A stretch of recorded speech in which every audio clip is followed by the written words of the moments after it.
All right, welcome to the last class of CSE 103. Next week we'll start up right into CSE 104 and hopefully be able to finish. I don't know. We'll work at it. This section, we're going to start talking about what's on our videotape number 6 of our series called the Hovind theory. I called it that so nobody else has to take the blame for it in case it's wrong. Okay? I would have to give credit to many people who have been very helpful to me to get ideas on what happened to the world, why did it flood, explaining some of the things we find in the world about the flood. That's what we're going to talk about, the flood in the days of Noah. Why would the world flood? Walt Brown has a very excellent book that I would recommend anybody read. He disagrees with me on a couple things, but I'll get him straightened out one of these days. Great guy, PhD in physics, Air Force Lieutenant Colonel, lives in Phoenix, Arizona, retired now. Tremendous book. Henry Morris, of course, has been a great influence on me. A guy named Don Patton. There are two Don Pattons. There's one in Texas and one in Oregon, I believe. Don Patton wrote a book years ago called The Biblical Flood and the Ice Epic. And that, as just a young Christian, for me, really answered a lot of questions like, oh, wow, that makes sense. You know, something that would help answer the questions about what caused the flood. All right, let's set the ground rules here. Genesis 1:1 says, in the beginning, God created the heaven and the earth. Well, if he created it, then he owns it. He's the master. He makes the rules, etc. The Bible teaches us that there was not only a canopy of water above. Now, there are some creationists who don't like the canopy theory. Walt Brown doesn't believe in the canopy. He says there was not a canopy above the earth because it would cause problems with heat and things like that. Common excuses they often give. You know, what about the greenhouse effect? It'll trap the heat. It'll runaway heat problem. Well, there are all sorts of ways that can be fixed, okay, and that's God's problem, not mine. But I said, well, if you don't believe there was a canopy above the water, above the earth, like the Bible, I think, teaches pretty clearly in several verses. Psalm 148 teaches there might be water still above the stars. Waters that be above the heavens. There could still be. You know, maybe it's earth, air, there used to be a layer of water, layer of stars, another layer of water. The Bible says the Lord sits on many waters. Yes, who knows? Nobody knows what's out past space, you know, or past what we observe as a solar system. So there still could be water out there. But I don't think you're going to explain Genesis 1, 6, and 7 and 2 Peter 3. The earth was made out of the water and in the water without having a canopy. And so I said, Walt, how do you explain the giant insects? He said, I have a problem with that one. I said, well, I don't. Not if there's a layer of water. You get more air pressure. You have no problem with giant insects. Anyway, I believe there was a canopy of water above the atmosphere, under the crust of the earth. Now, we'll get into more of that later, because the Bible talks about that twice. It tells us there was water under the crust of the earth. Before the flood, the people lived to be 900 years old, average 912. After the flood, lifespans dropped off quickly, so something changed. Maybe several things changed. But certainly something changed to make them live longer. And I believe very sincerely that dinosaurs were just big lizards that lived with Adam and Eve in the Garden of Eden. We talked about that earlier. They were part of the normal creation. So why would God destroy the world? He's got this beautiful world he made. Why would he wreck the whole thing? And not only why, but how? How did this happen? How can you have a worldwide flood? Why would God destroy his beautiful creation? The Bible says in Genesis chapter 6, God saw the wickedness of man was great in the earth, and that every imagination of the thoughts of his heart was only evil continually. Not like today. Pretty much the same, right? By the way, God still sees. Notice it says, God saw the wickedness of man that was great in the earth, and so he also saw every imagination of the thoughts of his heart. It's interesting that God not only sees your thoughts, he sees the imaginations of the thoughts. See, that's an interesting verse. I'm sure nobody's ever gotten to the bottom of that one as far as studying what it really all means in there. But did you know you can not only think about things, you can think about what you're thinking about to decide if it's a good thought or a bad thought. You can actually pass judgment on your thoughts to decide if they're good or bad. The mind is absolutely amazing. It's not only, 3 pounds of gray matter. There's a physical organ called the brain. And there are more electrical connections in the human brain than there are electrical connections in the entire world. Everything that man has ever built, all of the connections inside every computer, inside every phone system, inside every electrical system in the world, just your little brain has more connections than that. But God understands the imaginations of the thoughts of the heart. I'd like to understand that one of these days. But he said they're only evil continually. And it repented the Lord. Now some people have argued, see, the Bible contradicts itself because it says God cannot repent. And here it says God repented. And we'll get into more of that on videotape number 7, which will be much later on here, when we get into, are there contradictions in the Bible? No, there are no contradictions, not if you've got a King James Bible anyway. You won't find any contradictions in there. If you have some of the other versions, you certainly will find contradictions. I mean, just clear contradictions. And we'll get into all of that later on in this CSE 10, actually in CSE 104, where we should hope to finish up everything. Genesis chapter 6, verse number 7.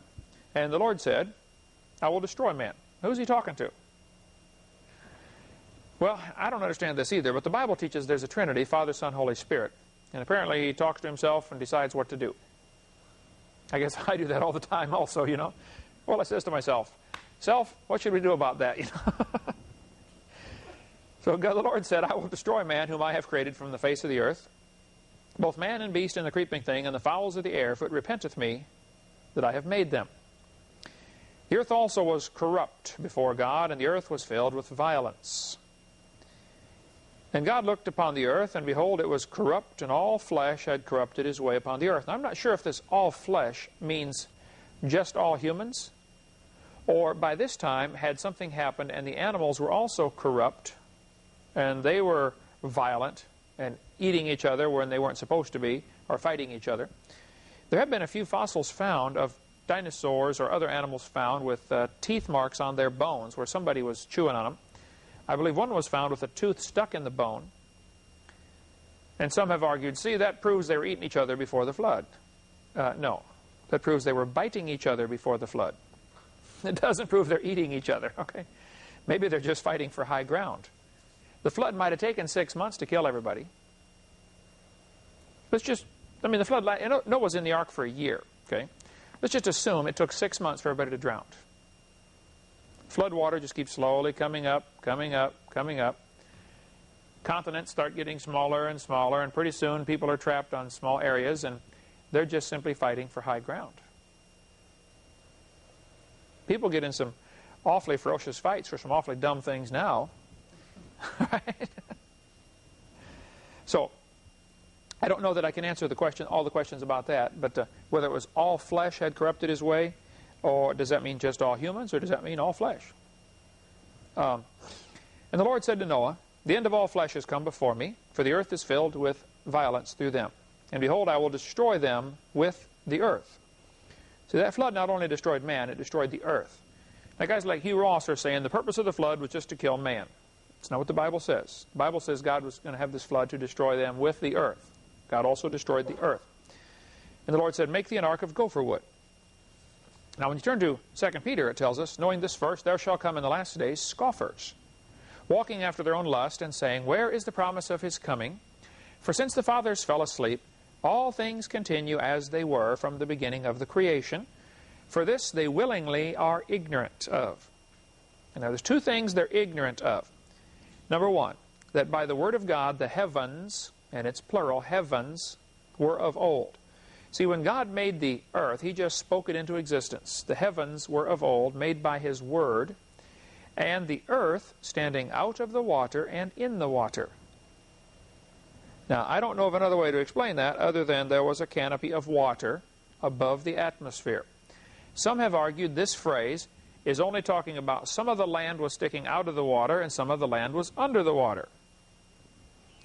I really think that the model that there was water under the crust and then a layer of dirt for them to stand on, which we'll show you in a minute, maybe 10 miles or so of rock or crust of the earth, and then water that God separated into high and low places at the very beginning in Genesis chapter 1, where he said, let the dry land appear, which of course would cause some erosion right there, but all that was probably wiped out at the time of the flood. But and then I think there had to be a canopy of water above. I don't see any way around that. But anyway, verse number 6 says, whereby. Now, whenever you see the word whereby, this means it's referring to whatever was before it. Whereby the world was overflowed. Okay, what's this whereby? Well, you go back to the verse before. It's talking about the water. That water is the same water as what overflowed the world. Oh, my Sunday school teacher, when I was just a new Christian, 16 years old, his name was Virgil Hartsock. He was a plumber, massive guy, just a great Christian man. And he taught me so many things about the Bible. As a young Christian, I was just soaking it up, you know. And we'd be reading the Bible, and he'd come across the word therefore. He says, now, whenever you find the word therefore, you better find out what it's there for. It's probably a reason for it. Go back to the verse before. Find out what the therefore is there for. And I'll never forget that. You know, put an impression in my mind that it'll always be there. Same thing with the whereby. It's referring to something before it. So the water that was, the earth was standing out of the water and in the water, whereby, in other words, by that water, the world that then was, being overflowed with water, perished. The world was overflowed with water. And I don't know how guys like Hugh Ross can teach everybody it was just a local flood in the days of Noah. The Bible says the earth was overflowed with water. And it's the world. Sometimes it uses the word earth. Sometimes it uses the word, like here in verse 5, the heavens and the earth. And here it uses the word world. So the earth was overflowed, the world was overflowed, doesn't matter. The whole thing was completely covered with water. So we're going to try to answer some questions here tonight and for the next several weeks. Why did God use a flood? Why not just say, okay, everybody die? Wouldn't that save Noah a lot of work? I mean, why have a flood? Why make Noah build this huge boat and fill it full of animals and stay in there for a year? When I asked Hugh Ross the question, you know, why would God tell Noah to build the boat? If it's just a local flood, tell Noah to move. I mean, surely God could figure that out. And Hugh said, well, all of God's prophets in the Bible needed a platform to preach from. And so the ark was his platform. A 450-foot long platform full of animals and food? Right.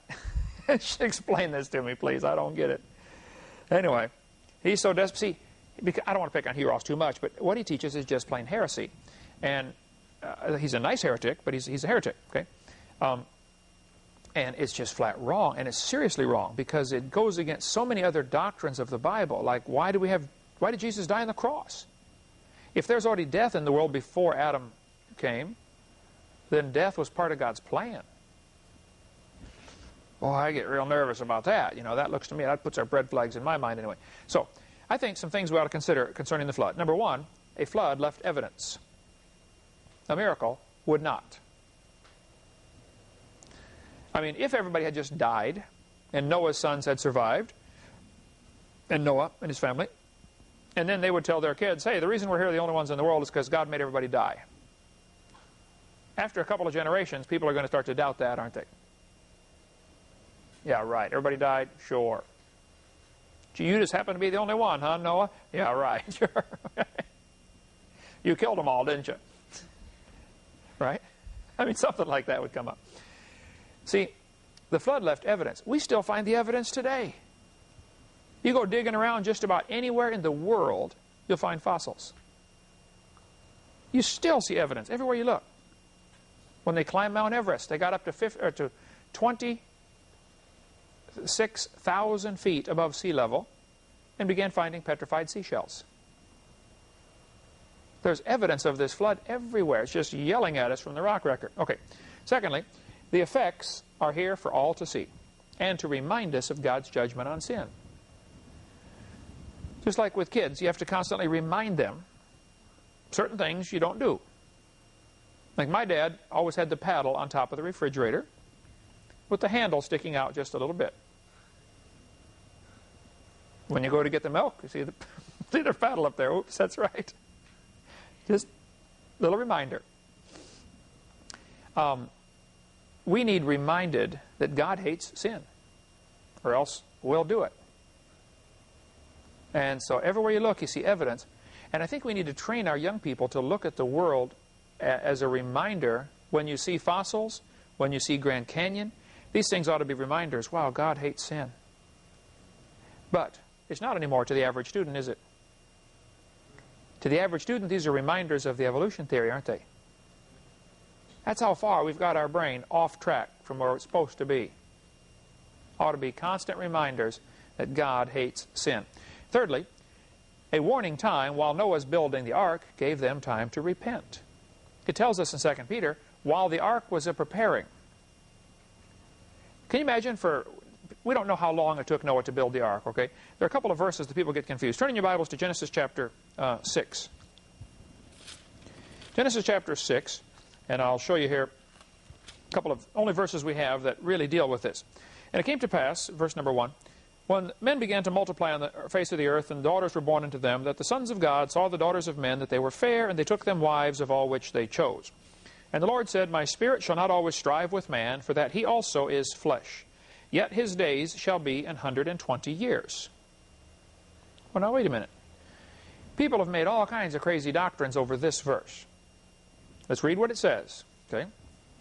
The Lord said, My spirit shall not always strive with man. I'm not always going to argue with you. For that he also is flesh, yet his days shall be 120 years. That's all it says. Now what does that mean? Some people have said, see, God said in the Bible nobody would live past 120.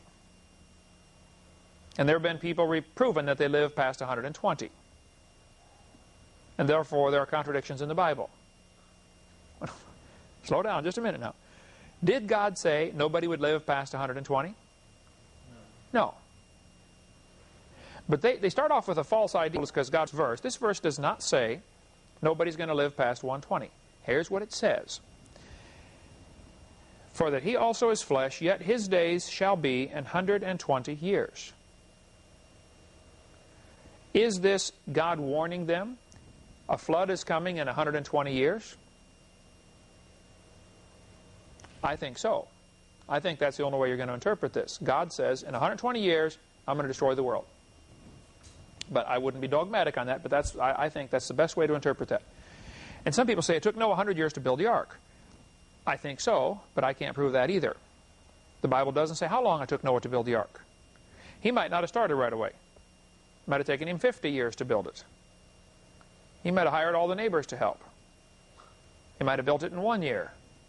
The Bible simply doesn't say. But while the ark was preparing, people could see what's going on and say, wow, I better get saved.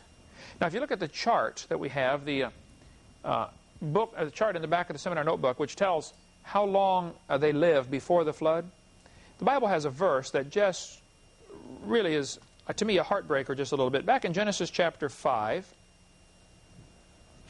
and verse number 30. Genesis 5:30, and Lamech, that's Noah's daddy, lived after he begat Noah 495 years, and begat sons and daughters.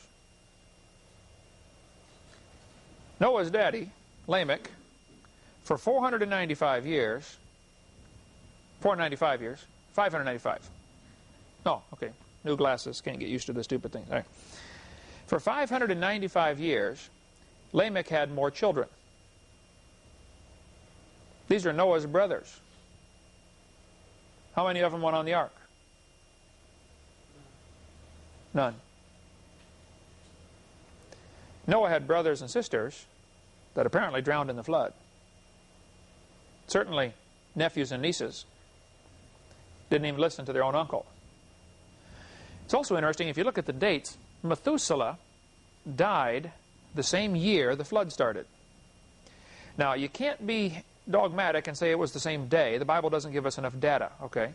But he certainly died the same year the flood started. Anyway, this building of the ark, however long it took, gave them time to repent. Okay. What caused the flood in the days of Noah? What about Pangea? How many of you have been taught that all the continents used to fit together in a big supercontinent called Pangea? You ever heard of that before? Okay.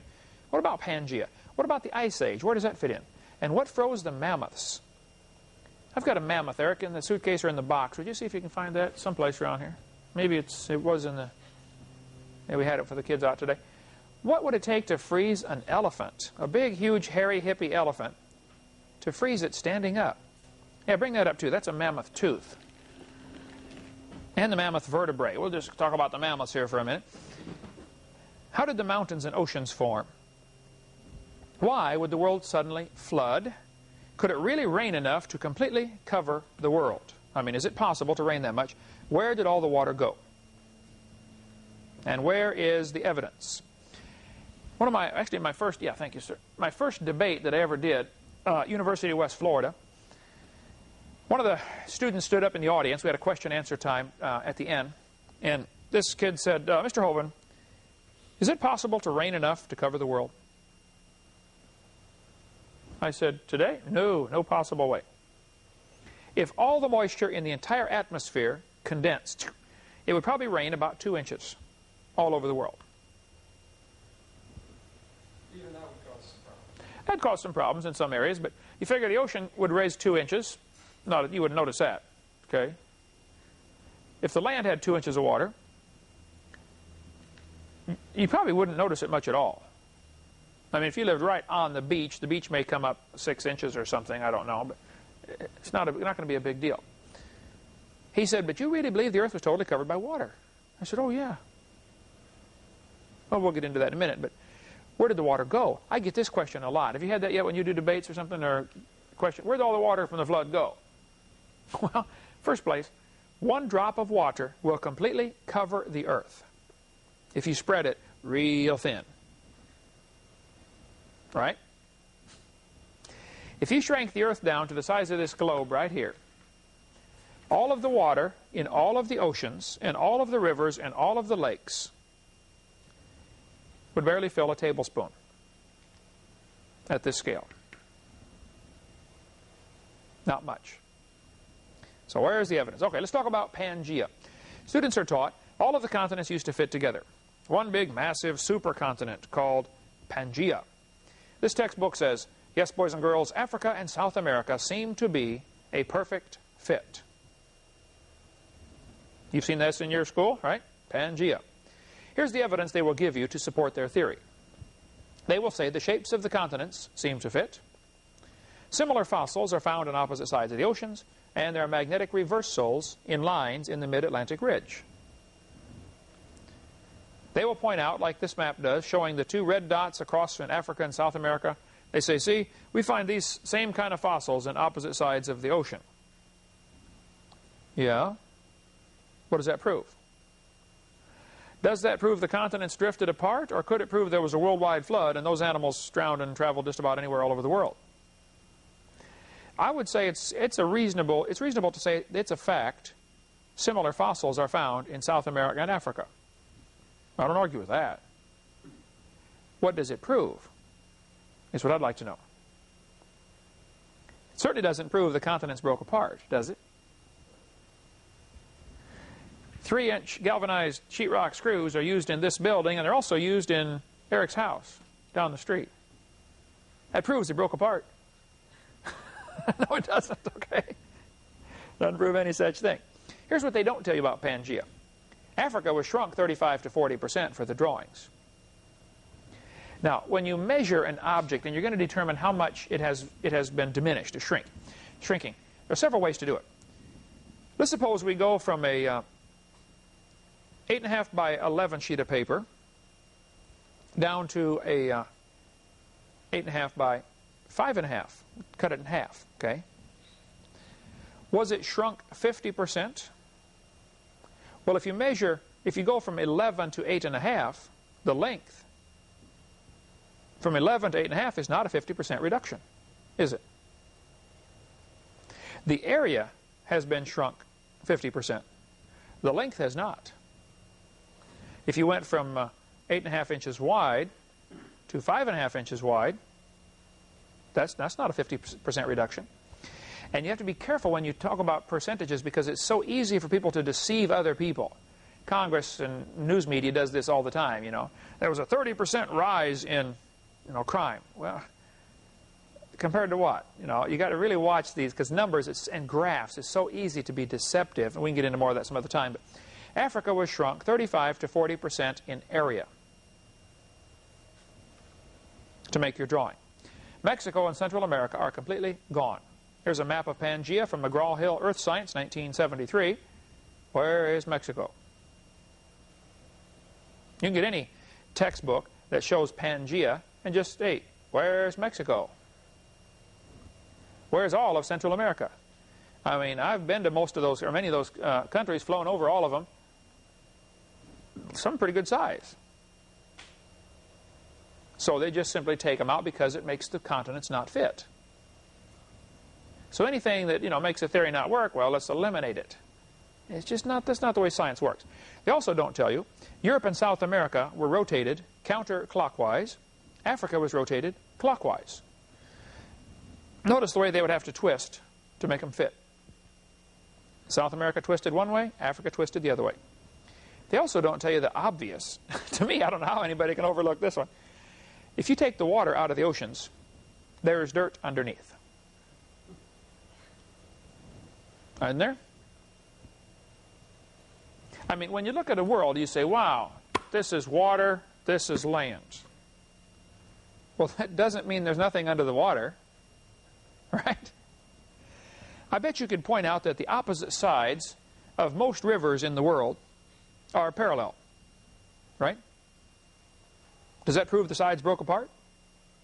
No, it's a low place full of water. That's all it is. So the continents are not floating around like lily pads in a bathtub, okay? They are connected. People say, do you think the continents were once connected? I say, what do you mean? They're still connected.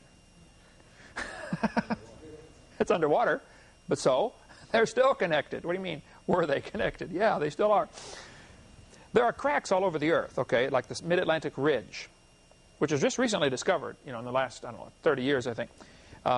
Some textbooks, like this textbook, says there are magnetic reversals in the mid-Atlantic ridge. Okay, let's cover this real quick and then take a little break here.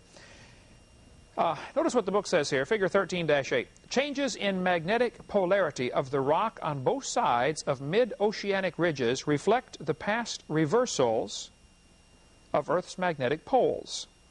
This is evidence for seafloor spreading. And I tried to teach Eric for years, and he's catching on pretty good. Almost always, there is a built-in assumption. They tell a lie and then build a whole theory on that lie. Dinosaurs lived millions of years ago and they're extinct. So, how did they go extinct? And they go off into their big long stories. Well, you started off with the wrong, the wrong lie. Okay, they didn't live millions of years ago and they didn't go extinct. Here they start off by saying, the Earth has magnetic reversals. That's the problem. Then they say, this is evidence for seafloor spreading.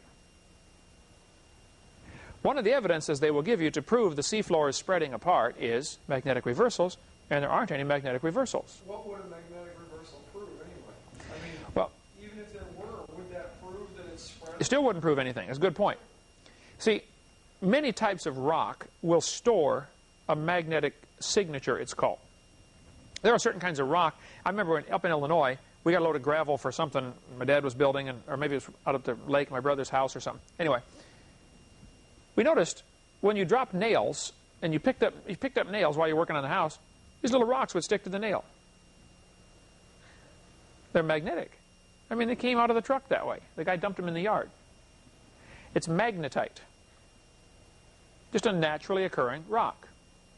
Certain types of rock, if it has any iron in it at all, it has a possibility of being slightly magnetized.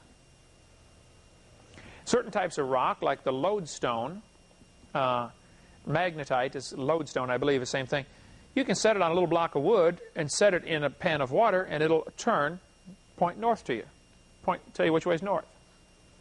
See, the Earth has this big, huge magnetic field around it, and these magnets will orient themselves because north seeks the south and south seeks the north. Opposites attract, except in San Francisco.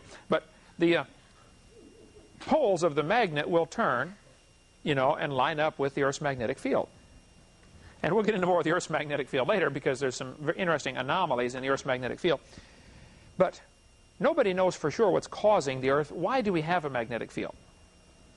I don't know anybody who's been able to give a convincing answer why we have one. The fact is, we do have one.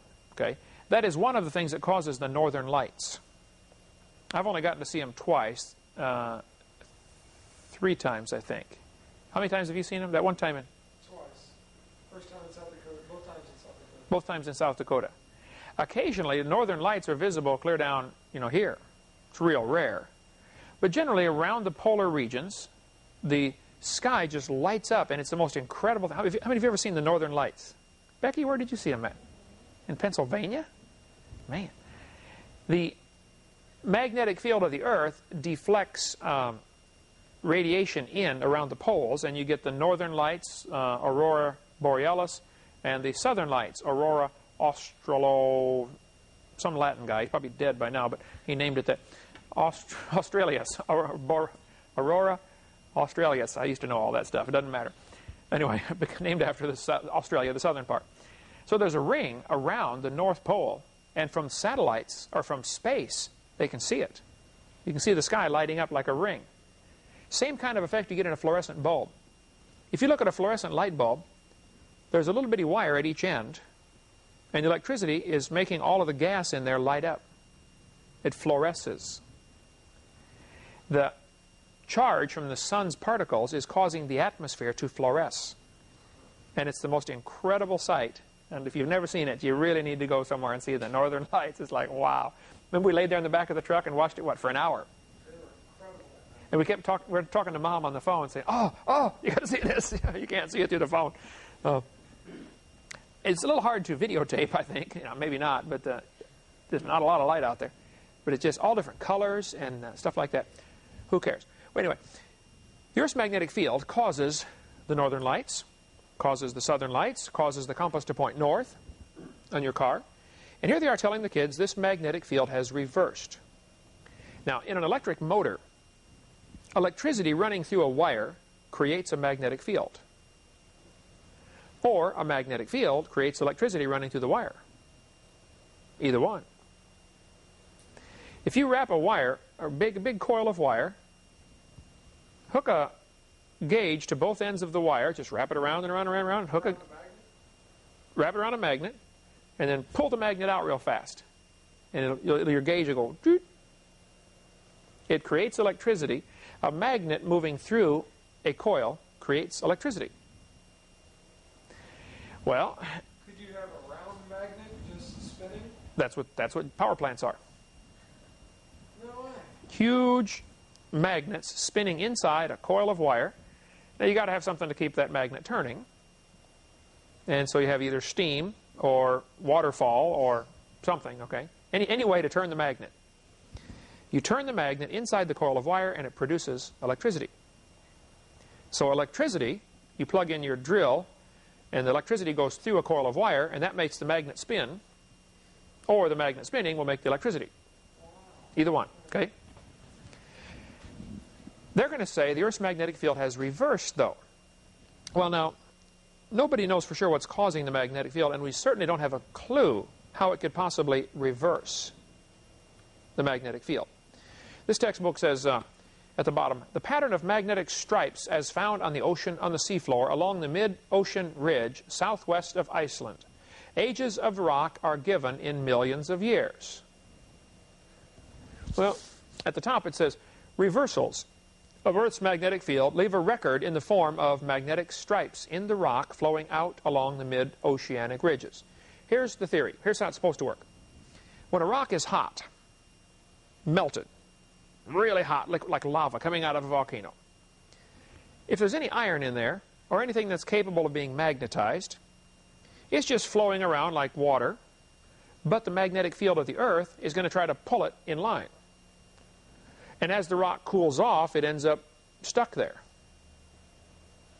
And so this is called the magnetic signature. Like they signed it. Okay, this is where it was when the Earth's magnetic field got done, when it cooled off. Well, then they're going to say that these stripes are reversed. And absolutely is not true. Those stripes are not reversed. There are no magnetic reversals in the ocean floor. This fellow said in Science magazine, volume 204, it is clear that the simple model of uniformly magnetized crustal blocks of alternating polarity does not represent reality. A very complex way of saying, folks, it ain't true. Okay? What happened was the Earth's magnetic field had strong places and weak places. In some areas, as what they did is they drilled down in the floor of the ocean. Real expensive project. You got to park the boat out there and try to keep it still while you drill a hole 2 miles down underwater. And they brought up core samples and they checked the magnetic signature in these core samples. That part is done very scientifically. Okay? And they check the rock and find out it has a certain strength of magnet, because magnets are measured by their strength. Some magnets are stronger than others. And they made maps of all this on the ocean floor of where the magnetic field was strong and where the magnetic field was weak. And after they got all done mapping it, they ended up with this map right here. Let me show you what they really got. I think I've got that. I guess it's not. I'll have to add that back in. They got kind of a tangled up mess, but it did appear to have some kind of pattern to it. But it was stronger and weaker. Some areas were stronger, some areas were weaker, and there seemed to be kind of stripes of strong areas and strong stripes of weak areas, of weak magnetic signature. Well, some guy drew a line through the middle, which is the average, and said everything below average is a reversal. And that's where the mistake was. Just because it's below average doesn't mean it's reversed. If we lined up everybody in Pensacola and found out the average height was 5'6", does that mean everybody 5'5" is reversed? Or are they just less than average? They're not down in the ground, okay? They're just less than average. And the low places on this sine wave are not reversed. They're just lower than average. So, make that a quiz question. Are there any magnetic reversals on the ocean floor? No, there aren't. There are no magnetic reversals, only areas of stronger and weaker magnetism. We'll take a little break. When we come back, we'll explain why, though, they keep teaching the Earth's magnetic field is reversing and the seafloor is spreading. Now, the seafloor may be spreading. I'm not questioning that. But it's very important that why they teach that. We'll cover that right after the break.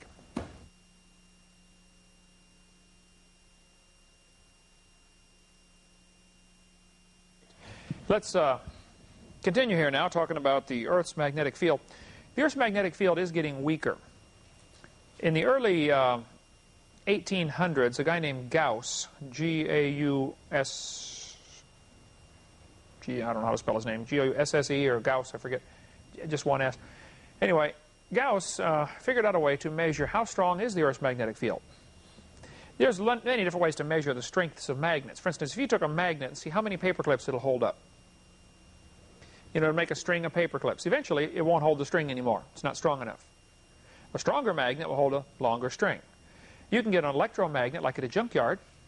The guy flips a switch, and electricity goes through this coil and becomes a real strong magnet and picks up a car. Shuts the switch off, electricity stops flowing, car falls. The electromagnet only works as long as the electricity is running through the magnet. You can do that. You have them on your car if you have an electric door lock. When you hit the switch, it is sending electricity around a coil of wire, creating a magnet just for a second that pulls a metal rod down. When I was in electricity class in high school, I made for a project a golf ball return.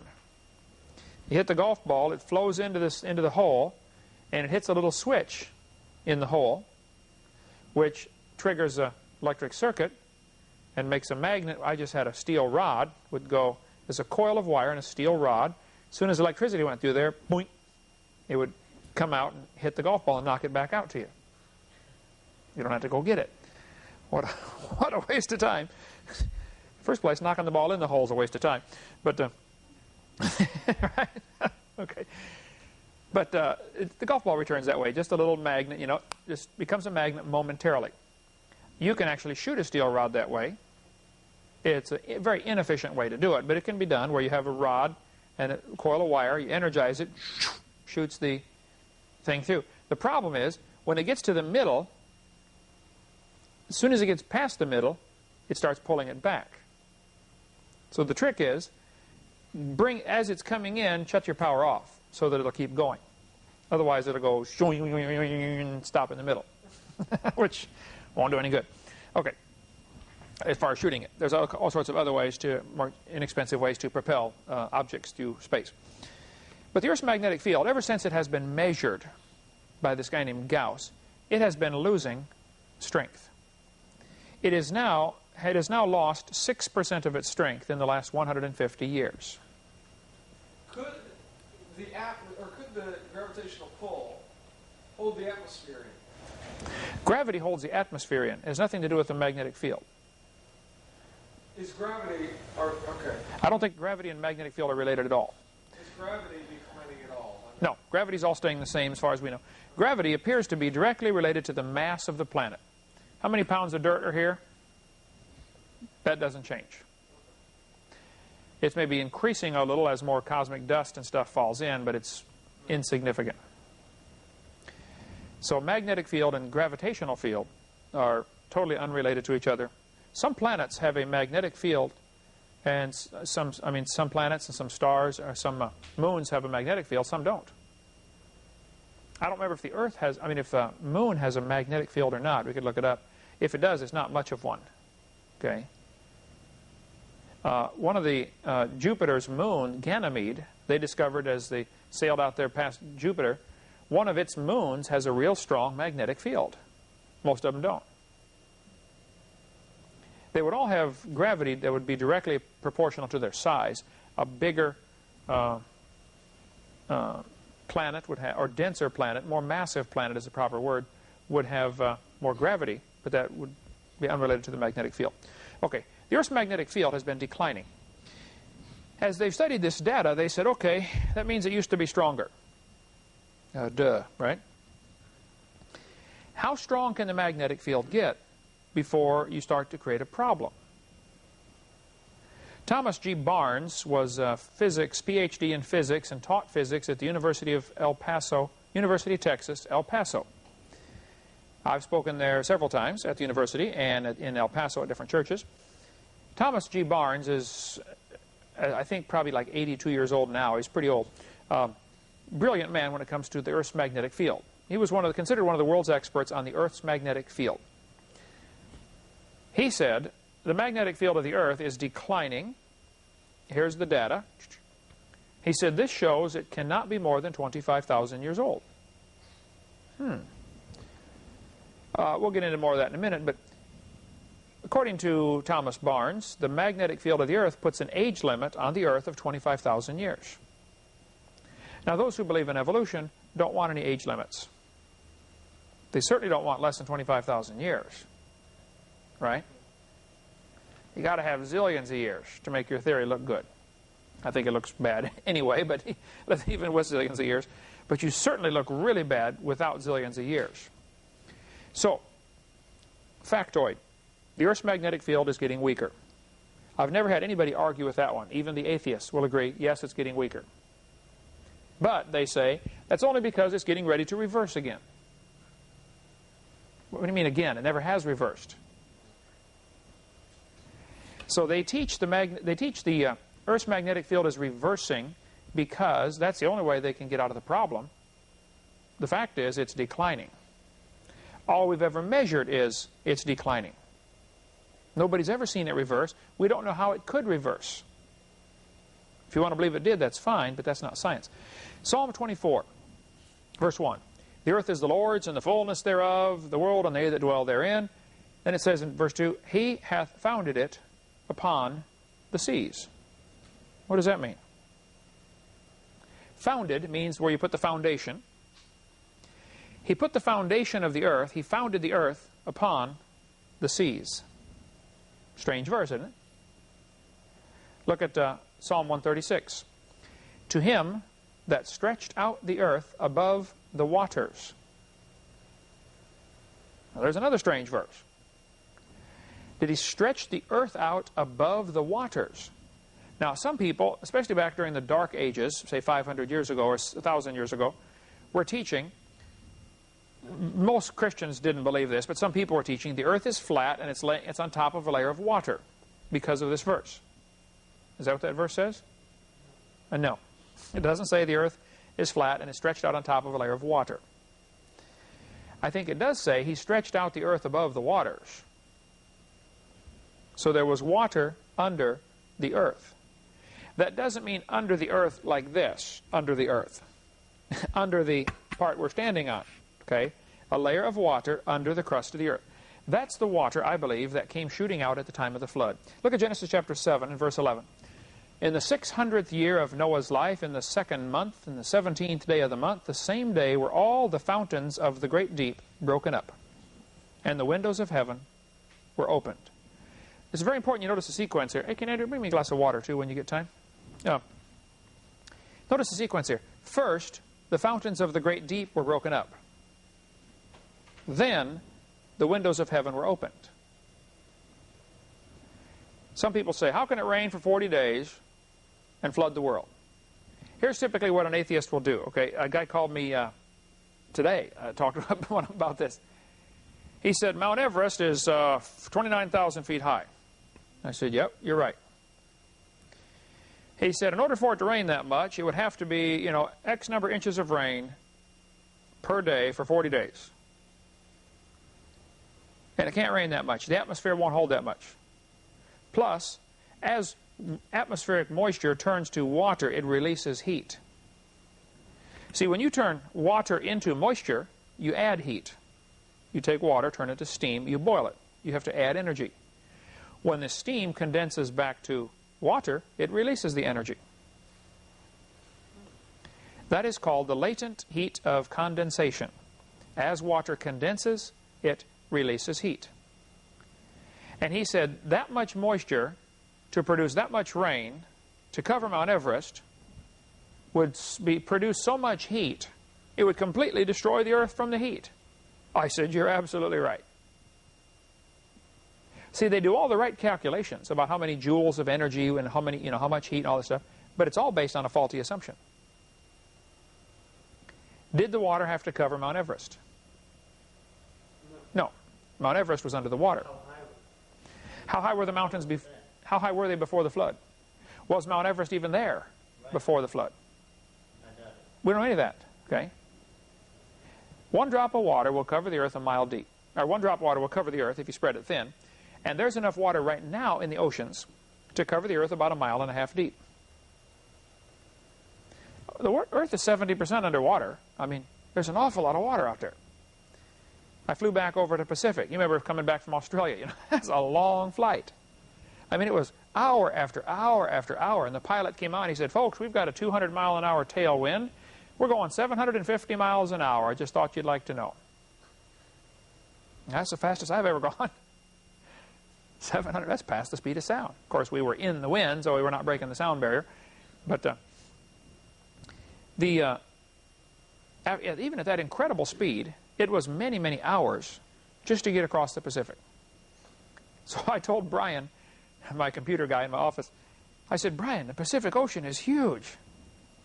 And in his typical wit, he always thinks several levels beyond everybody else, He says, yeah, and that's just the top of it. Wow. What a thought. It was brilliant. That was just the top of it. There's just an awful lot of water out there. So, when you figure that all the fresh water in the world, all the lakes, all the rivers, there's a lot of water there.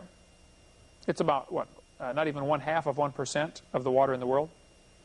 Somebody, I forget the number now, it's like 99.5% salt water in the world. Is there really a decline in the amount of water? There's a decline in the amount of usable water. Yeah, usable. There can't be a decline in the water. Unusable water. Right. Is that something we really need to worry about right now? Well, in some areas it becomes a serious problem. Some areas are using water faster than they can get it. Southern California doesn't get much rain. I mean, there's been talk, like for Africa, some of the Arab states where it's just extremely dry, especially along this coast of Africa, there's been talk of getting icebergs from Greenland, dragging them down with boats and letting them melt. Because fresh water floats on salt water. Salt water is denser. Let the iceberg melt and pump the water off the top. That's how desperate they are. Other areas, like last night around here, there's plenty of water. Washed away the sod we put out here. You guys get rain over at your place? Man, I mean, I don't know how much we got, but it was a lot. Anyway, it's important to note, though, that the flood was not caused by the rain. Look what it says. The fountains of the great deep were broken up, and the windows of heaven were opened, and the rain was upon the earth 40 days and 40 nights. Later we'll see the water kept coming up for 150 days. Well, if the water comes up for 150 days, it's not all coming from rain. Right? It came from inside the earth. The water that used to be under the crust of the earth came to the surface. Now, if you take a nice big juicy grape, set it out in the sun, let it dry out. The moisture inside the grape leaves. The skin of the grape stays the same size, only it wrinkles up, right? If there was water under the crust of the earth and it came to the top, the crust would fall down a little bit, causing a slight wrinkling effect. Same surface area now has to be wrinkled up in some of the waters on top in big puddles that we call oceans. It just came to the surface, that's all. Walt Brown's book, In the Beginning, has a really excellent section about what he calls his hydroplate theory. He thinks when God made the earth, there was certainly water under the crust of the earth. When it came shooting to the surface, it came out along cracks. The earth cracked up like an eggshell. I saw a slow-motion picture that somebody did once of a balloon getting popped by a needle. They got to take these cameras and run them, a zillion frames per second and then play it back real slow, okay? And it showed the hole in the balloon, and the crack actually went around the balloon. Of course, our eye can't see it, but with the slow-motion camera, it was really cool. You could watch the crack race around the balloon. Same thing happens during an earthquake. The crack will actually move across the earth, sometimes at 2,000 miles an hour. This picture here shows Walt Brown's concept of what he thinks the earth was like when the fountains of the great deep were broken open.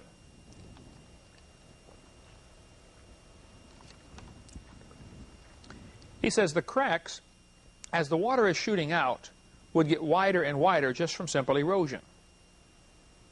Water shooting up, plus it's like when you uncork a bottle of pop that's been, if you shake it up first and then uncork it, once it starts to go, it starts going faster and faster. I've never tasted any champagne, but they say that does the same thing. You see the guys, when they win the race, they pop the cork and the champagne goes shooting out, okay? The pressure of the weight of the rock on this water would cause it to squirt up through the top. As it goes up, it's going to go real high. He thinks, 10 or 20 miles into the atmosphere. Along the way, it's going to tear pieces off the side of the crack, and the crack's going to get wider. Here's his concept, some pictures from Walt Brown's book here in the beginning. The water shooting up from under the crust of the earth. As the crack raced around the earth, the 10-mile thick roof of overlying rock opened up like a rip in a tightly stretched cloth.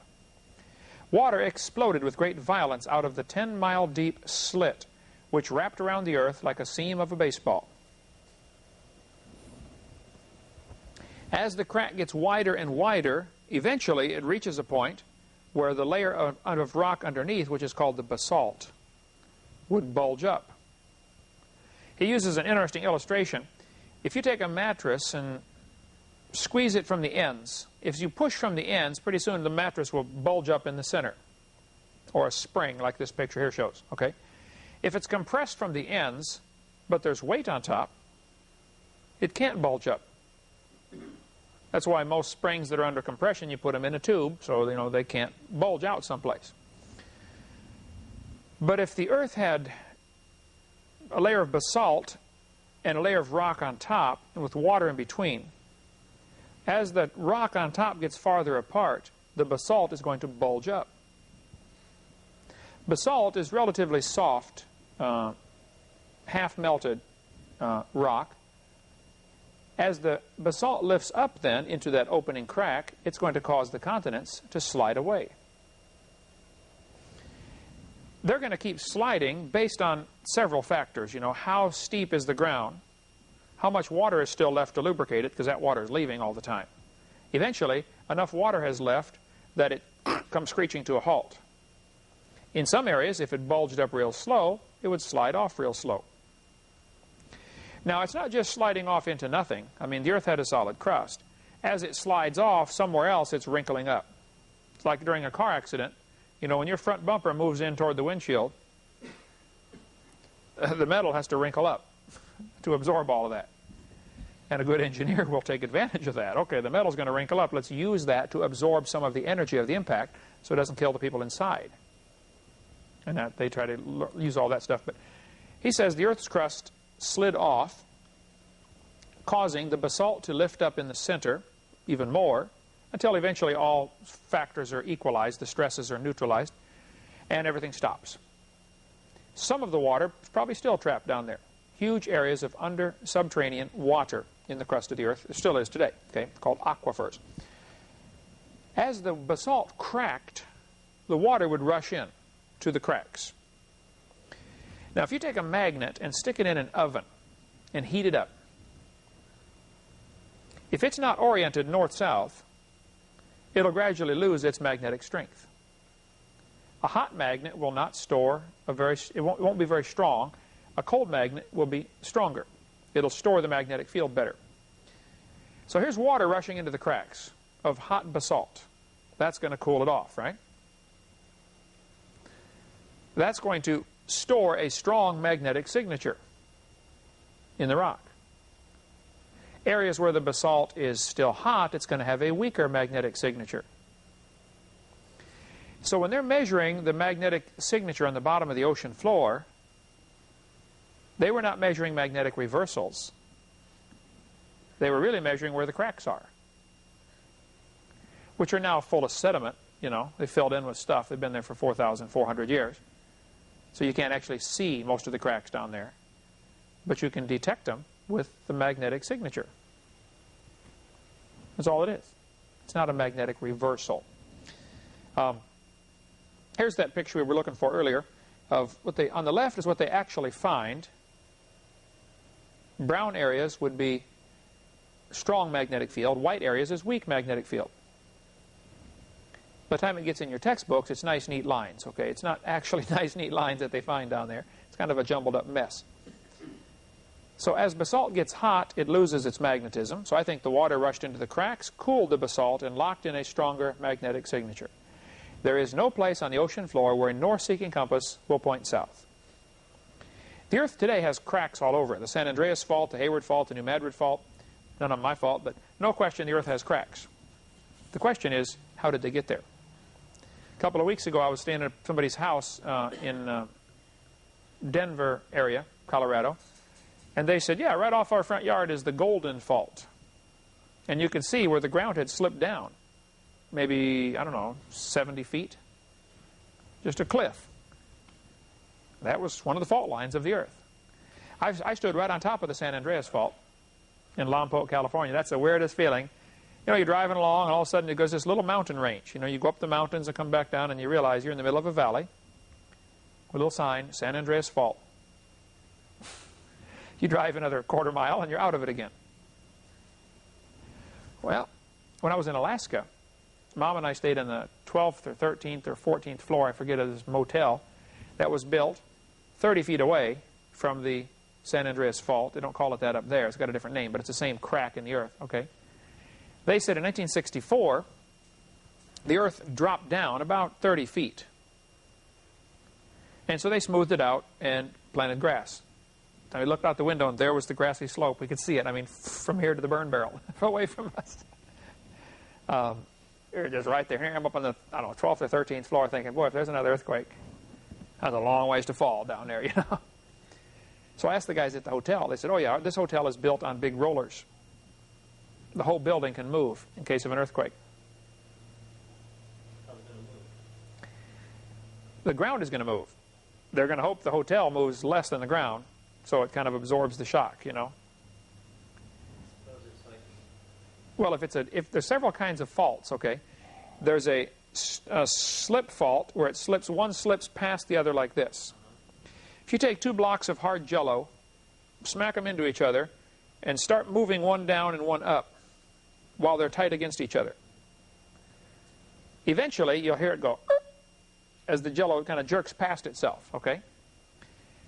Or take 2 blocks of wood. You can see the same effect. You know, you start putting pressure on, pulling them apart, pretty soon it'll have to jerk to equalize the pressure. It's that jerking that causes everything to shake. If they were just sliding smoothly, there wouldn't be a problem. You wouldn't have any earthquakes. But they're not sliding smoothly. They will build up stress for years, 100 years, 200 years, whoever knows how long, and then all of a sudden, it jerks.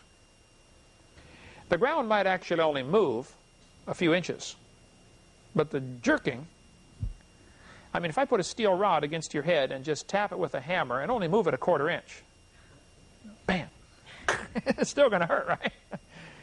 It's that jerking of the ground all of a sudden moving to relieve the stress that causes everything to fall down.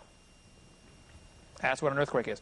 There's also the type of earthquake where there's a strike fault and a slip fault. Sometimes it slips down, sometimes it slips sideways. Sometimes it opens up. And you drop right inside. Well, if you're standing there, right. This picture here shows the crust of the earth being subducted.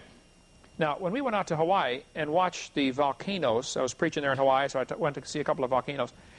As the lava flows, you know, here's this river of melted rock. The surface cools off. It's in contact with the air. And it gets a skin on there, like when you're cooking gravy, you know, you get the skin on your gravy. That surface, once in a while, will fall down inside the hot rock and get remelted. The surface of the lava can do all sorts of crazy things. You know, it can crack and move around and slide around because it's kind of floating on top of this, you know, liquid rock underneath. The theory is that the surface of the earth, the crust of the earth, is floating on a hot magma core. Probably true. I don't argue with that. I don't know that it's true, but it's probably true. And they're saying the surface of the earth is being pulled under in certain places. So at the mid-Atlantic ridge, it's coming up and moving out, and then it's being areas of subduction where one is sliding under another. This could very well be true. I'm not arguing with it. But the theory, why this is so important is what I want you to see. This is so important to save the evolution theory, okay? The continents, as it rains, like last night when it rained, some of the dirt washed out of my yard. Which way did it go? Toward the ocean, right? Eventually it's going to end up in the ocean. Every time there's a rainstorm, or a landslide, or a mudslide, or ground creep, or mass wasting, or any of those things, the ground always falls down. Never goes up, right? Eventually, all of the mountains are going to erode and wash and fill in the oceans. That's inevitable. When I was in California, one of my students brought me this chunk of polished rock. It was about yay big and about 1 inch thick, and it was really beautiful rock. I mean, I had quite a rock collection there, and the kids knew I liked rocks, so they brought me this gorgeous chunk of rock, and I said, "What is this?" He said, "You're not going to believe it." I said, "Well, tell me. I've never seen anything like this." Sort of like a granite, only just really bright, beautiful colors. I mean, blue and everything else in this rock. I said, "What is it?" He said, "Well, my dad's company sends people out into the Pacific Ocean, and they've got this big machine that blows water down and blows all the dust away on the ocean floor and gets down to solid rock.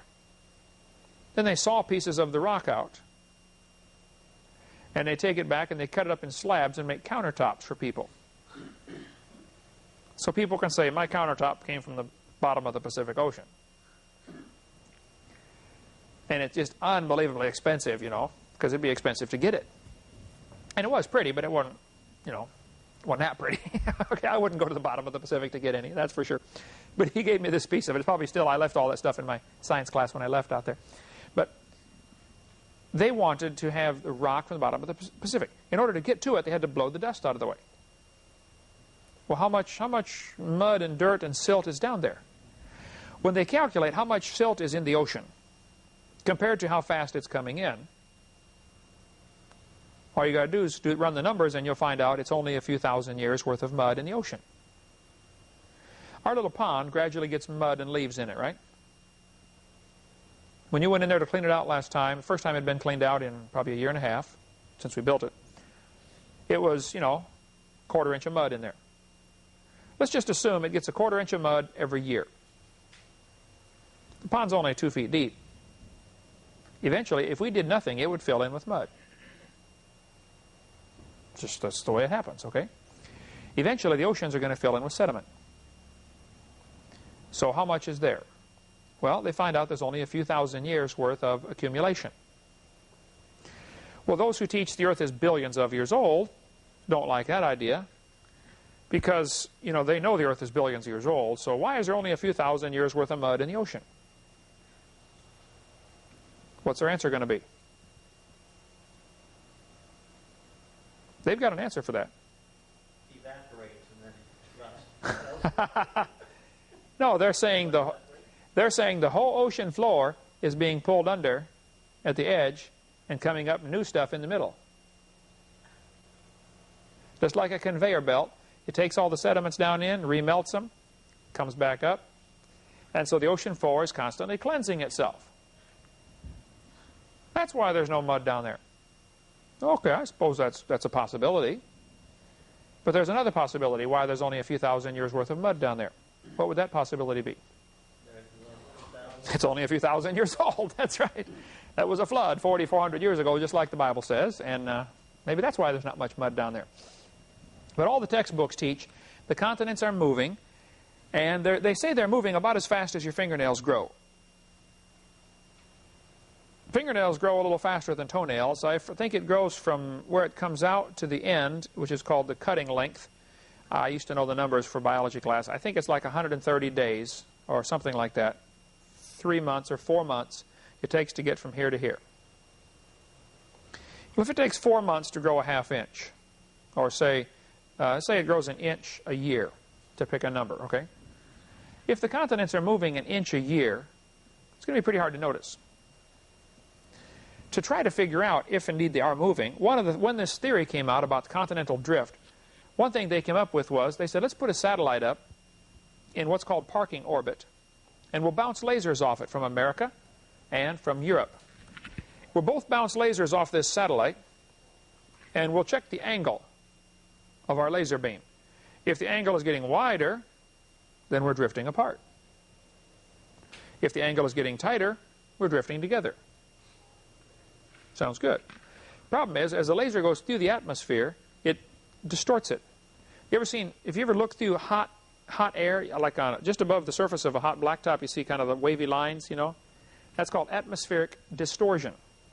That's what causes a mirage. Well, the laser going through the atmosphere is going to cause it to go off, bounce around, and go off course a little bit. Once it gets out of the atmosphere, hits the satellite, comes back, and goes back through the atmosphere. Just the atmospheric distortion of the laser is going to be a certain amount. Get this on the chalkboard here, can I do? A circle is divided up into angles, degrees. 360 degrees in a circle. Each degree, then, is further divided into minutes. 60 minutes in a degree. Each of those minutes would be divided up into what? Seconds. How many seconds would you think are in a minute? 60. Very good. Okay. Just the atmospheric distortion, just going through the 100 miles of air, causes 0.046 arc seconds of distortion. So the laser is going to be off. So here they are trying to figure out if the continents are moving by bouncing lasers off a satellite. And just the distortion is going to cause them to lose some of the accuracy. 0.046 arc seconds. After the satellite was up there for like 8 years, it finally, you know, you can't keep them up there forever. It fell out of orbit, okay? They noticed they had seen about 3 inches. I'm sorry, they had seen no movement. No movement at all in 8 years. But because of that 0.046 arc seconds, it could have moved about 3 inches, and they would not have noticed. Instruments weren't that accurate. So they said, well, it probably did move 3 inches in 8 years then. They didn't observe it, they assumed it. And it could have, I don't know. It wouldn't matter to me if it did. But if the continents did move 3 inches in 8 years, what does that prove? Here's their logic, okay? Okay. How far is it from New York to Portugal? Wow. From New York to the Azores is 2,600 miles. About 3,500 miles. Okay, 3,500 miles across the Atlantic. It's moving 3 inches in 8 years. How many years would that be to spread them apart? Millions and millions of years. And their math is right. It's their logic that's wrong.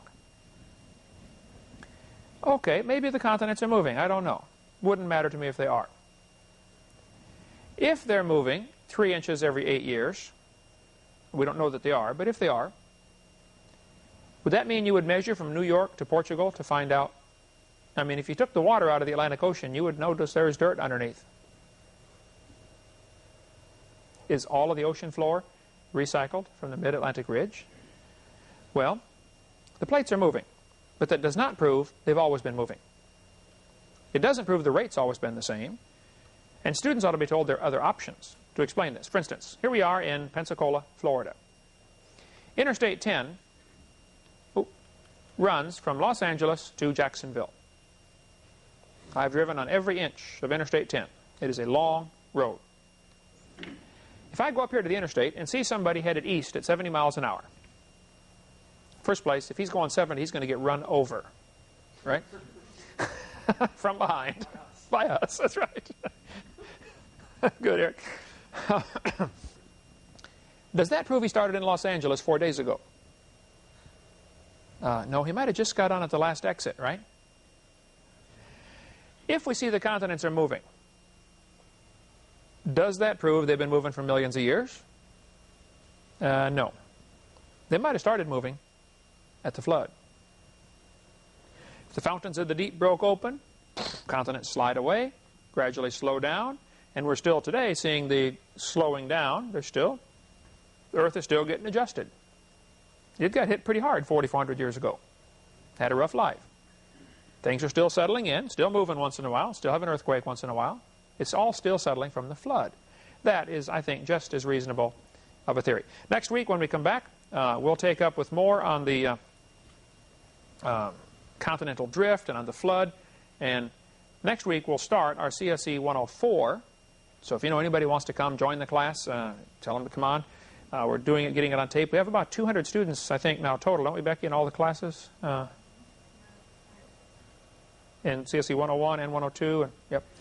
So hopefully it's been a blessing, and get more on that next week. Okay? Thank you so much.